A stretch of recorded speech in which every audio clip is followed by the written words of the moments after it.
दोस्तों, आज की हमारी कहानी है माज और सारा के नाम। चलिए दोस्तों, कहानी को शुरू करते हैं। मेरा हाल बेहाल हो रहा था। मेरे हाथों में पसीना आ रहा था। ये लोग मेरे साथ क्या करना चाहते थे, मुझे कुछ भी समझ नहीं आ रहा था। जिन बेटियों की माएँ इस दुनिया से चली जाती हैं, उनके साथ ये समाज ऐसा ही करता है। कभी कभी मैं लोगों को इस बात को नकारती थी कि नहीं, मेरे बाबा बहुत अच्छे इंसान हैं, वे कभी मेरे साथ कुछ गलत नहीं करेंगे। लेकिन आज जब हकीकत मेरे सामने आई तो मेरा दिल फटने के करीब आ गया था।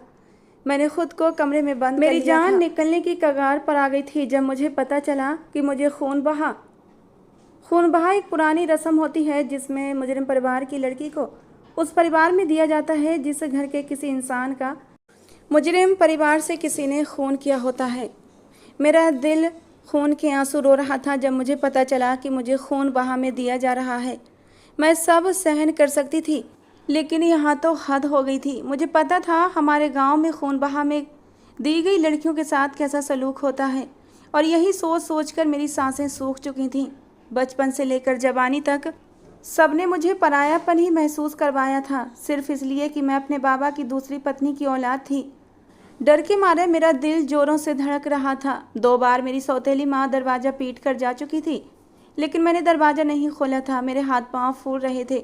मैंने तो कभी किसी का बुरा नहीं चाहा था, सबके साथ अच्छा सलूक किया था। मेरी बहनें मेरे साथ कितना कुछ कर जाती, लेकिन मैं अपने मुँह से एक शब्द भी नहीं निकालती थी।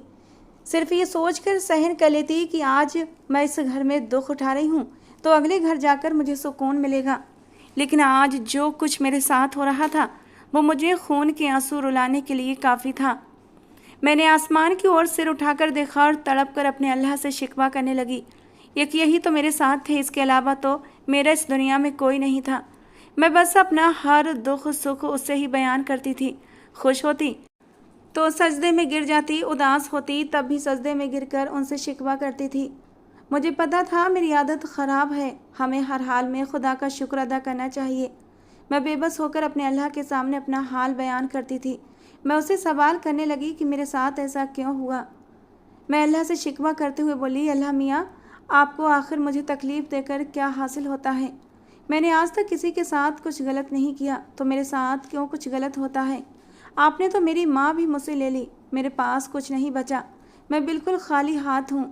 मुझे समझ नहीं आता आप मुझे ऐसी परीक्षा में क्यों डालते हैं। आपको मालूम है ना, बड़ी हवेली के लोगों के सीने में दिल नहीं पत्थर है। वो लोग कितने जालिम हैं। बड़ी हवेली वाले मुझे कभी जिंदा नहीं छोड़ेंगे, वो मुझे मार डालेंगे। और खून बहा के नाम पर जिस इंसान के पल्ले मुझे बांधा जा रहा था, वो इंसान नहीं बल्कि जानवर था। उसके चेहरे पर हर वक्त गुस्सा रहता था। बात करता तो ऐसे करता जैसे अभी सामने वाले की जान ले लेगा। एक बार मैंने देखा था उसे, मैं तो उसके चेहरे पर फैली दहशत को देखकर ही डर के मारे थर थर काँपने लगी थी। और अब इस इंसान के पल्ले ज़बरदस्ती मुझे बांधा जा रहा था और उसे पूरा हक दिया जा रहा था कि वो मेरे साथ जैसा भी चाहे सलूक करे, मुझे मारे पीटे, मेरे ऊपर अपने जुनून की शिद्दतें उतार दे। अपने भाई को लेकर उसके अंदर जितना गुस्सा भरा था वो मेरे ऊपर निकाल सकता था। मेरे साथ कुछ रातें गुजार कर मुझे तलाक देकर घर से निकाल भी सकता था। जो उसकी मर्जी थी वो मेरे साथ कर सकता था। मैं शिकवा करते करते तड़प तड़प कर रो पड़ी थी। मेरी हालत ऐसी थी कि जिसके आगे भी खाई और पीछे भी खाई। न मैं आगे बढ़ पा रही थी और न ही पीछे कदम ले सकती थी। ये सब सोच सोच कर मेरा दम निकल रहा था। मेरी गलती भी नहीं थी, फिर भी मुझे सजा की भेंट चढ़ाया जा रहा था। मुझे पता था मेरी इस कुर्बानी को कोई नहीं मानेगा। मैं एक बेकार घर में पड़े सामान की तरह थी। जरा सी लड़ाई में मेरे बड़े भाई ने उनके लड़के के साथ मारपीट की थी, और इस मारपीट में उन जमींदारों का लड़का अपनी जान से हाथ धो बैठा था, और वे लोग माफ़ करने पर बिल्कुल राजी नहीं थे। वे तो चाहते थे पहले हम लड़के से हिसाब चुकता करेंगे, उसके बाद उनकी लड़की को भी खून बहा के नाम पर अपने साथ लेकर जाएंगे और उस पर अपना गुस्सा निकालेंगे और जैसे चाहे उसे नुकसान पहुंचाएंगे। उनकी डिमांड सुनकर मेरी माँ और मेरे पापा दोनों ही तड़प उठे थे। मेरे बाबा उनके पैरों में गिर गए थे। मेरी माँ ने अपने सर की चादर उनके कदमों में रख दी थी, लेकिन वो लोग किसी भी हालत में राजी नहीं थे। लेकिन मेरे पापा ने तो उनके पैर भी पकड़ लिए और उनकी बहुत मिन्नतें की। इसके बाद कहीं जाकर वो लोग राजी हुए थे, लेकिन उन्होंने मेरी जान फिर भी नहीं छोड़ी थी। उन्होंने यही कहा कि अगर तुम अपने बेटे को बचाना चाहते हो तो तुम्हें अपनी बेटी आगे करनी होगी। इस बात पर मेरे माँ बाप को कोई ऐतराज़ नहीं था, और ऐतराज़ होता भी कैसे। मैं तो घर में पड़े फालतू सामान की तरह थी। पूरे घर के काम करती, बच्ची खुशी खाती, जबकि मेरी बहनें आराम की ज़िंदगी बिताने की आदी थीं। मेरा भाई भी कोई अच्छा इंसान नहीं था, वो भी ऐसा ही व्यवहार करता था। कभी कभी तो मुझे उससे अपनी इज्जत का भी खतरा महसूस होता था, लेकिन कभी उसने मुझे गलत तरीके से नहीं छुआ था, और इसके लिए मैं खुदा का शुक्र अदा करती थी। मेरे पापा थोड़े अच्छे इंसान थे। वे मुझसे प्यार नहीं करते थे और मुझे इसने भरी नज़रों से नहीं देखते थे, लेकिन उन्होंने फिर भी मेरे सिर पर हाथ रखा हुआ था, जिसकी वजह से मेरी ज़िंदगी थोड़ी शांत थी। लेकिन जो फैसला अब उन्होंने किया था वो मुझे मारने के लिए काफ़ी था। मेरा दिल बंद हो रहा था। मैं जानती थी किसी भी समय मेरे कमरे का दरवाज़ा तोड़ दिया जाएगा और मुझे ज़बरदस्ती बाहर निकाल कर पंचायत के सामने पेश कर दिया जाएगा, ताकि मेरा निकाह बड़ी हवेली के किसी भी सुपुत्र से किया जा सके। यही चीज़ मेरा दम निकालने के लिए काफ़ी थी, लेकिन मुझे पता नहीं था वो ऊपर बैठी अल्लाह की जात मेरे लिए क्या योजना बना चुकी थी। मेरी नमाज़ों का सिला मुझे किस सूरत में मिलने वाला था, मैं इन सभी बातों से अनजान थी। कुछ देर और गुजरी थी कि मेरी सौतेली माँ और उनकी बेटियों ने एक बार फिर दरवाजे को धड़धड़ा दिया था। मैं डर से काँप उठी थी और भागकर मैं बाथरूम के पास जाकर खड़ी हो गई। मेरा दिल किसी बेलगाम घोड़े की तरह भाग रहा था। मेरी हथेलियाँ नम हो गई थीं। मेरा दिल बहुत कुछ गलत होने का संकेत दे रहा था। क्या ये लोग मुझे बनी में दे देंगे? क्या ये लोग मुझसे सभी संबंध तोड़ लेंगे? क्या मुझे अब जुल्म सहने होंगे? क्या मेरी ज़िंदगी में कभी सुकून नहीं होगा? कई ऐसे सवाल मेरे दिमाग में घूम रहे थे। मैं अपने अल्लाह से दुआ कर रही थी कि इसी पल मेरी जान निकल जाए और मैं अपनी मरी हुई माँ के पास पहुँच जाऊँ। मुझे यहाँ नहीं रहना। लेकिन कभी कभी आपकी दुआएं स्वीकार नहीं होती। कुछ दुआएं एक स्पेशल समय के लिए रखी जाती हैं, और ऐसा ही मेरे साथ हुआ था।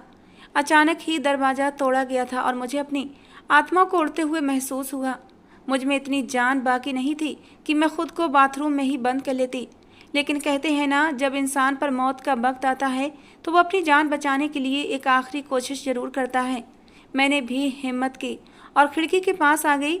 मैंने अपने कमरे के दरवाजे पर एक नज़र डाली जिसे तोड़ा जा रहा था, और उसके बाद खिड़की से नीचे झांका। मैं पहली मंजिल पर थी।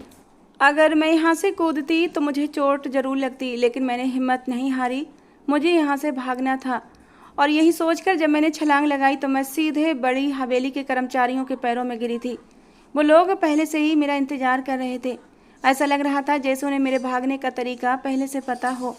मैं उन लोगों की पकड़ से मुक्त होकर भागती, लेकिन इससे पहले ही एक मोटी औरत ने मुझे अपने शिकंजे में जकड़ लिया। मेरी चीख अनायास ही निकल गई थी। मैं बहुत मुश्किल में पड़ चुकी थी। मेरे होंठों से बस एक ही शब्द निकला, अम्मा मुझे बचा लो। मेरी सौतेली माँ और बहनें भी नीचे आ गई थीं। अब मेरे सामने खड़ी थीं। वे सभी लोग मुझे नफ़रत भरी नज़रों से देख रहे थे। मैंने लाख कोशिश की, लेकिन वे मुझे इस तरह से अपने काबू में कर चुकी थीं कि मैं उनकी खरीदी हुई दासी बन चुकी थी। वे मुझे खींचते हुए गाड़ी तक ले आए और मुझ पर पूरी ताकत से फेंकते हुए गाड़ी के अंदर धकेल दिया। उन लोगों को मेरे ऊपर रहम नहीं आया। गाड़ी में बैठते ही मैंने खिड़कियां बजानी शुरू कर दी। मेरी आंखों से लगातार आंसू बह रहे थे। मैं अपनी सौतेली माँ को देख रही थी। शायद उन्हें मुझ पर रहम आ जाए, कहीं ना कहीं उन्हें मेरी सेवा याद आ जाए, लेकिन वो निर्दयी बनी मुझसे मुंह मोड़े खड़ी थी। बड़ी हवेली की ड्राइवर ने गाड़ी पंचायत की ओर मोड़ दी थी।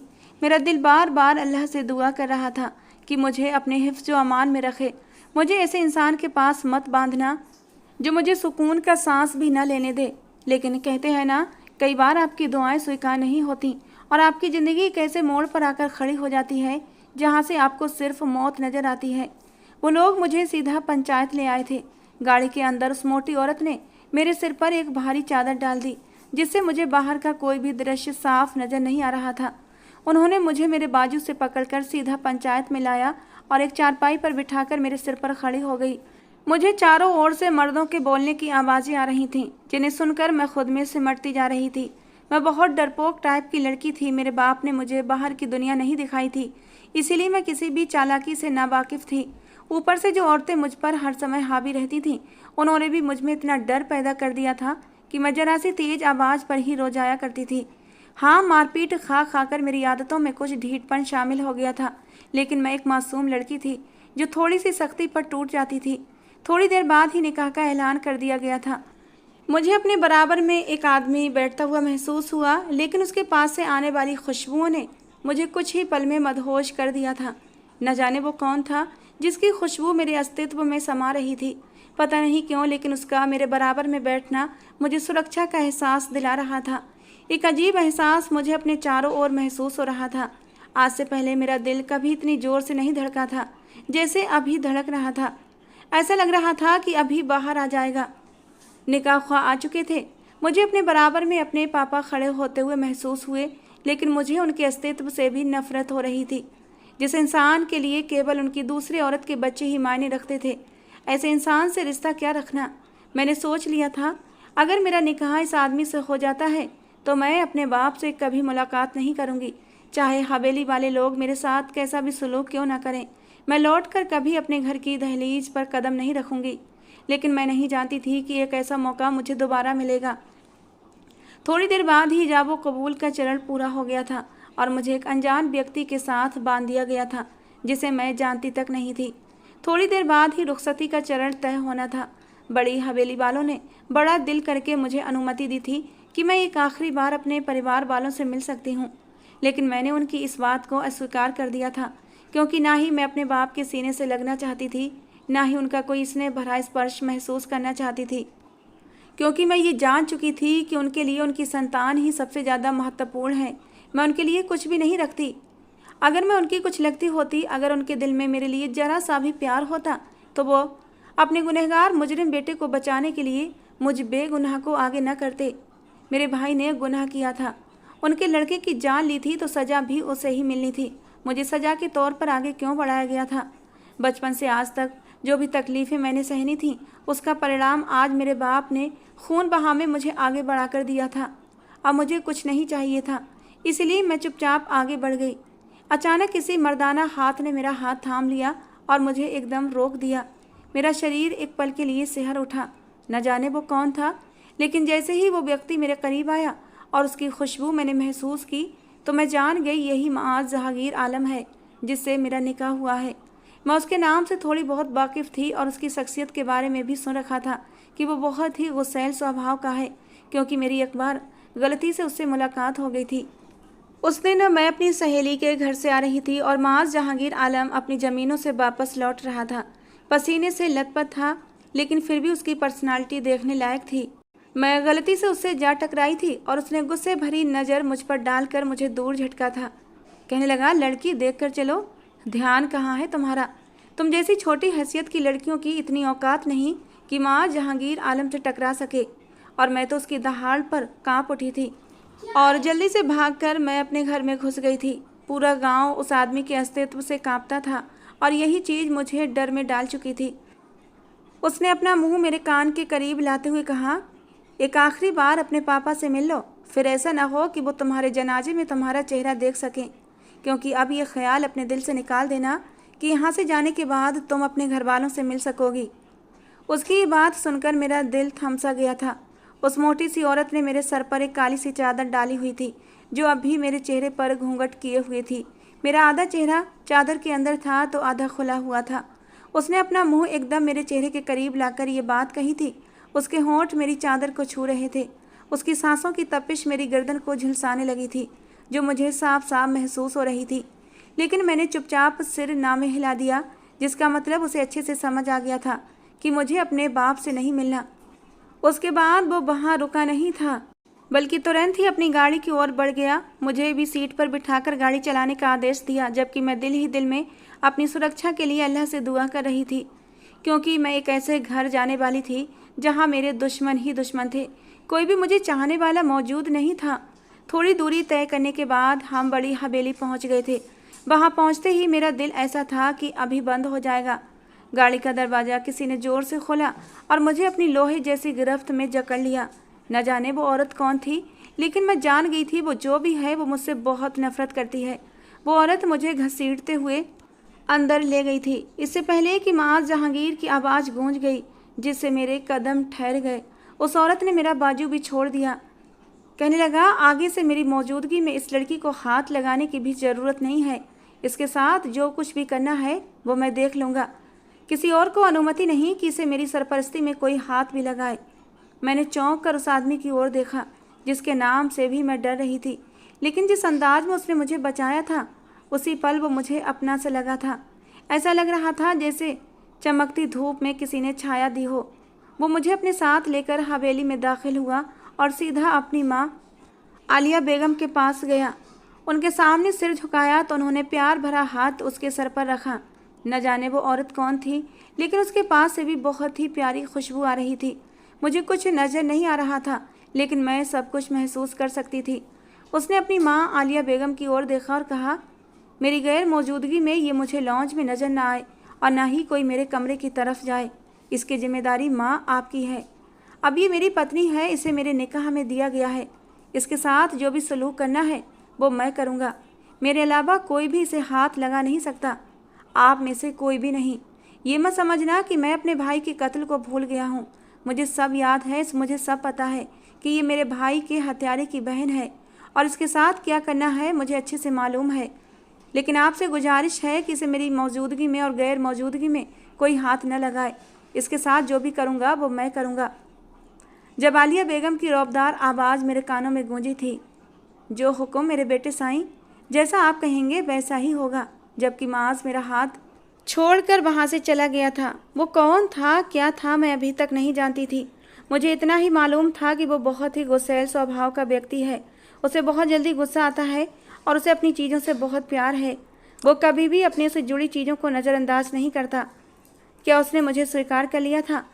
ये सोच ने मेरा दिल अचानक धड़का दिया था। मुझे आलिया बेगम ने माज के कमरे में पहुंचा दिया था। वहां जाने के बाद मैंने गहरी सांस लेकर अपने सिर से चादर हटाई और उस कमरे को देखकर मैं एकदम हैरान रह गई थी। ऐसा लग रहा था जैसे वो कमरा नहीं बल्कि पूरी एक हवेली हो।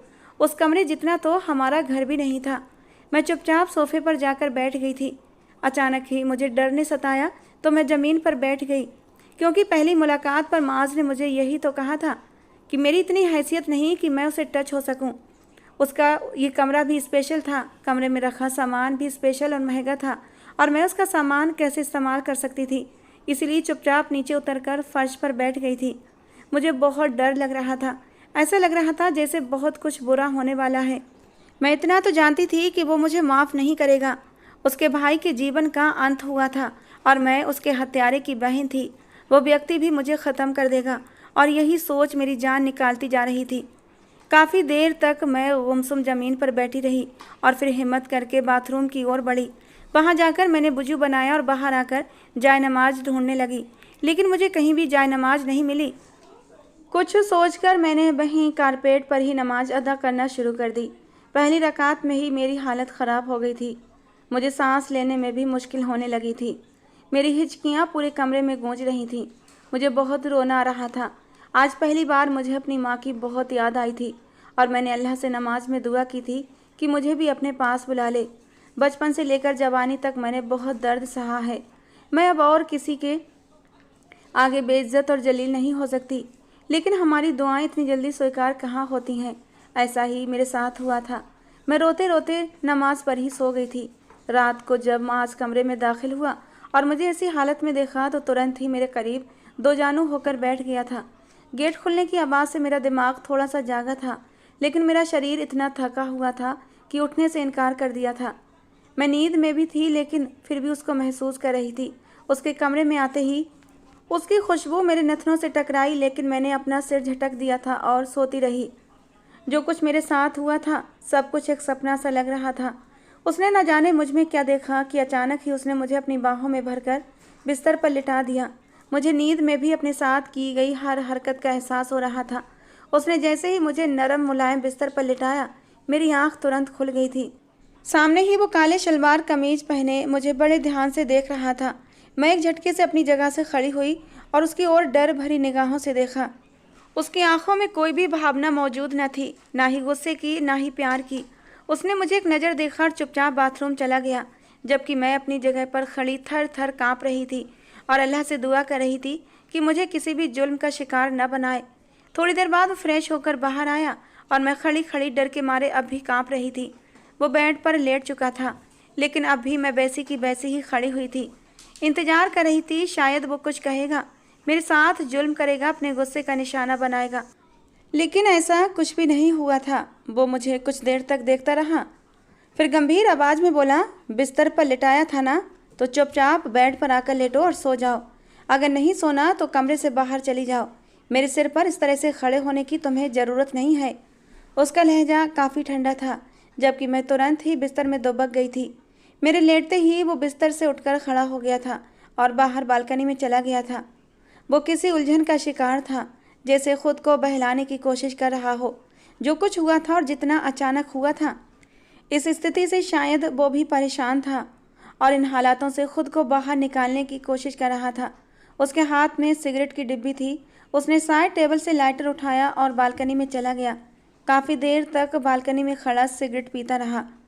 थोड़ी देर बाद बालकनी में सिगरेट पीने के बाद वो आकर मेरे बराबर ही लेट चुका था। मुझे अजीब सी बेचैनी हो रही थी। मैं अभी करवट बदलकर उसकी तरफ से मुड़ती कि अचानक ही उसने मुझे अपनी ओर खींच लिया और मुझे अपनी मजबूत बाहों में जकड़ लिया।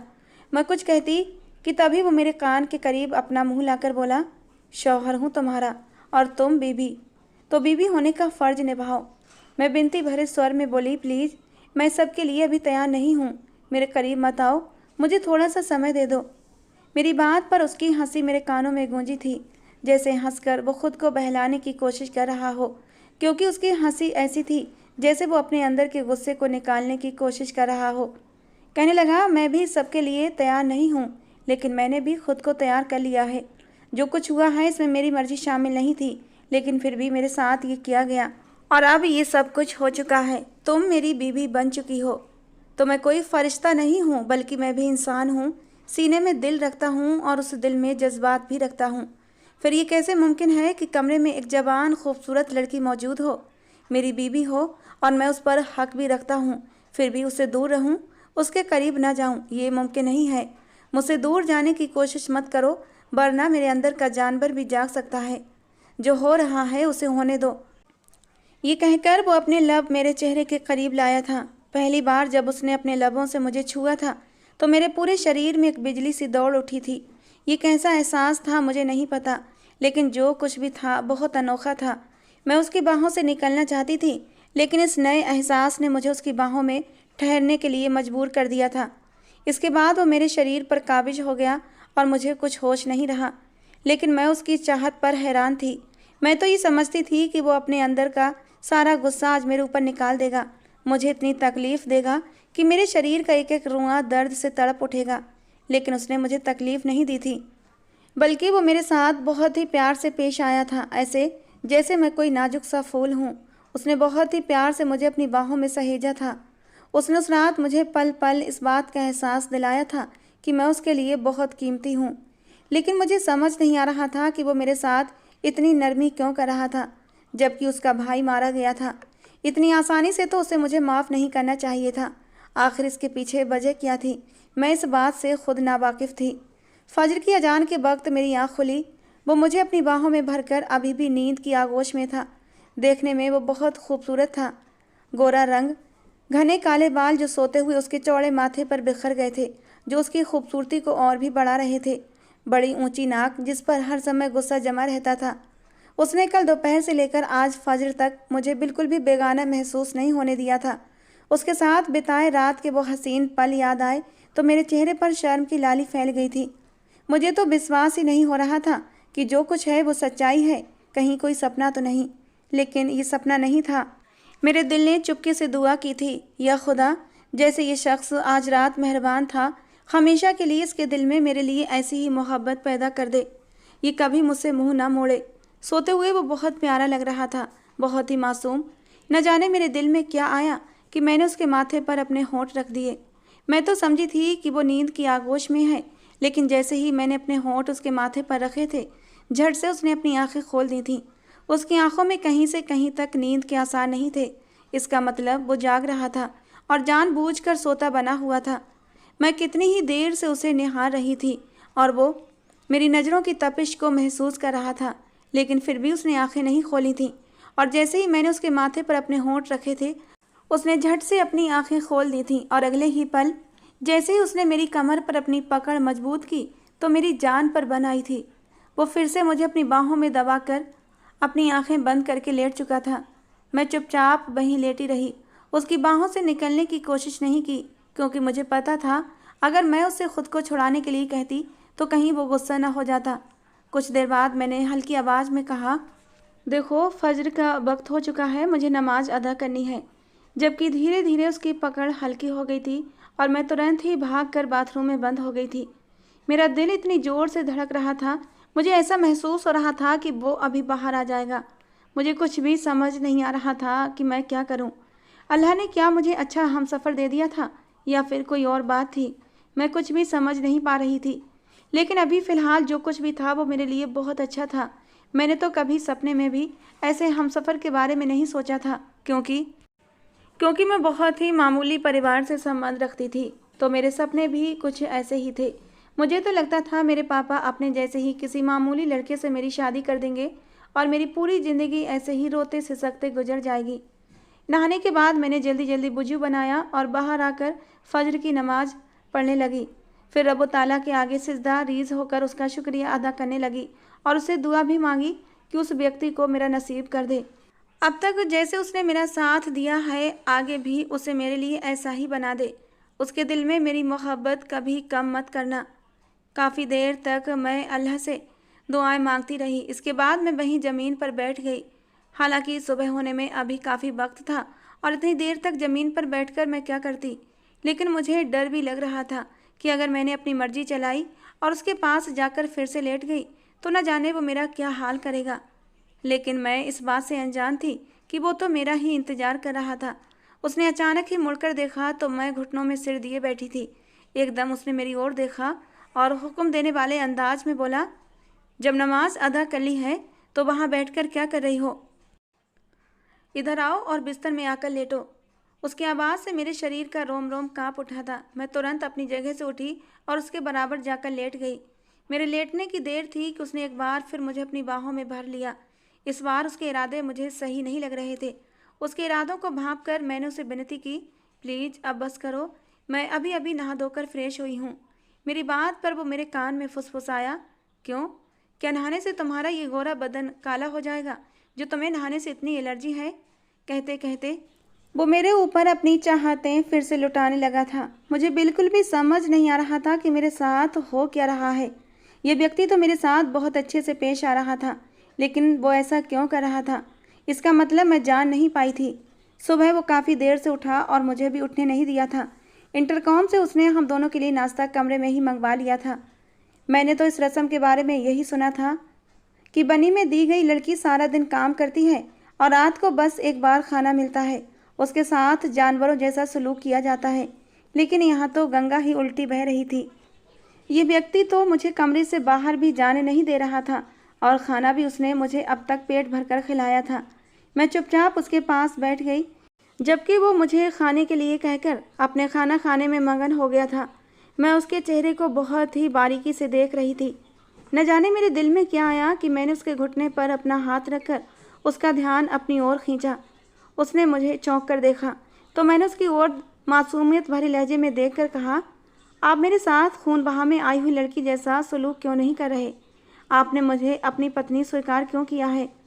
लोग तो कहते हैं कि खून बहा में आई हुई औरत एक रखेल की तरह होती है, तो आप मेरे साथ ऐसा क्यों कर रहे हैं? अचानक ही उसने मेरी ओर देखा और चुपचाप अपनी जगह से खड़ा हो गया। मुझे कुछ समझ नहीं आया कि वो मेरे साथ अब आगे क्या करने वाला है। एक पल के लिए मुझे लगा कि शायद वो व्यक्ति अब मुझे मारेगा, लेकिन ऐसा कुछ नहीं हुआ। वो कमरे से बाहर चला गया, लेकिन मुझे नहीं पता था कि उसका कमरे से बाहर जाना मेरे लिए कितना बुरा साबित होने वाला है। थोड़ी ही देर गुजरी थी कि दो औरतें कमरे में दाखिल हुईं और मुझसे काफ़ी सख्ती से पेश आईं। उन्होंने जो जुल्म मेरे साथ किया, मेरी चीखें पूरी हवेली में गूंज उठी थीं, लेकिन मेरी मदद के लिए कोई नहीं आया। वे माँ जहांगीर आलम की बहनें थीं जो अपने भाई के गुस्से का निशाना मुझे बनाने आई थीं। काफ़ी देर तक वो घर वापस आया तो मैंने अपने कमज़ोर शरीर के साथ ज़मीन पर पड़ी हुई थी। उसने आते ही मुझे उठाया और मेरी ओर देखते हुए बोला, ये किसने किया है तुम्हारे साथ और ये सब क्या हुआ? मैं रोते रोते उसके सीने से लग गई थी और अपनी सारी तकलीफ़ों को एक एक करके उसे बता दिया। मैंने पहली बार उसकी आंखों में गुस्से की चमक देखी। उसने एक पल में ही पूरी हवेली को अपने सर पर उठा लिया था और सभी के सामने ये ऐलान कर दिया कि आज के बाद अगर किसी ने सारा पर हाथ उठाने की या उसे उंगली भी लगाने की कोशिश की तो उस इंसान का इस घर में आखिरी दिन होगा। सारा को खून बहा की रस्म में मेरे लिए दिया गया है और मैं उस पर हक रखता हूँ कि मैं उसके साथ कैसा भी व्यवहार करूँ। सारा मेरी बीवी है। ये पुराने रस्मों रिवाज तुम लोग मानते होगे, मैं नहीं। मैं तो सिर्फ इतना जानता हूँ कि सारा के साथ मेरा निकाह हुआ है और पूरे रीति रिवाज के साथ हुआ है। गवाहों की मौजूदगी में मैंने उसे अपनी बीवी स्वीकार किया है और बीवी के शौहर पर क्या हक होते हैं मैं ये अच्छी तरह जानता हूँ। मैं नहीं मानता कि वो खून बहा में आई हुई लड़की है या उसके भाई ने मेरे भाई का कत्ल किया है। मैं सिर्फ इतना जानता हूँ कि सारा इस वक्त मेरी बीवी है और वो बेगुनाह है। उसने कोई गुनाह नहीं किया है। इसलिए अगर आज के बाद उस पर किसी ने जुल्म किया तो या तो मैं ये घर छोड़कर चला जाऊंगा या फिर सारा पर जुल्म करने वाले इंसान को मैं हमेशा हमेशा के लिए इस घर से निकाल दूंगा। उसके इस ऐलान पर पूरी हवेली में एक सन्नाटा सा छा गया था और मैं हैरान फटी फटी आंखों से उसे देख रही थी। आखिर ये इंसान क्या था, मुझे समझ नहीं आता था। वो मेरे लिए इतना लगाव क्यों रखता था? मैं उसकी क्या लगती थी? मैं तो उसके भाई के कातिल की बहन थी। फिर भी वो मुझसे गुस्सा नहीं था, मुझसे नफरत नहीं करता था, बल्कि वो अपने पति होने के पूरे फर्ज निभा रहा था। धीरे धीरे उसने मुझे यकीन दिलाया कि मैं उसके लिए कितनी अहम हूँ। माज के लिए मेरे दिल में जो डर बैठ गया था वो डर अब धीरे धीरे निकलने लगा था। वो मेरे साथ इतने अपनेपन और प्यार से पेश आता कि मेरा रोम रोम खुशी से खिल उठता था। अब मैं उसकी संगत के लिए खुद मचलने लगी थी। उसकी बाहों के बिना मुझे नींद ही नहीं आती थी। वो भी मुझे अपनी बाहों में ऐसे समेटता जैसे मैं कोई नाजुक सी गुड़िया हूँ। कमरे के अंदर की ज़िंदगी मेरी जन्नत की तरह थी, लेकिन कमरे से बाहर मैं सबकी गुस्से भरी निगाहों का सामना करती थी। लेकिन मुझे परवाह नहीं थी, क्योंकि मुझे माज के प्यार से ताकत मिलती थी। वो हर कदम पर मेरे साथ खड़ा रहता था। मैं उसे पूछती कि तुम मेरे लिए अपने घर वालों से क्यों लड़ते हो? मेरे लिए उनके खिलाफ क्यों खड़े हो जाते हो? मेरा इतना साथ क्यों देते हो?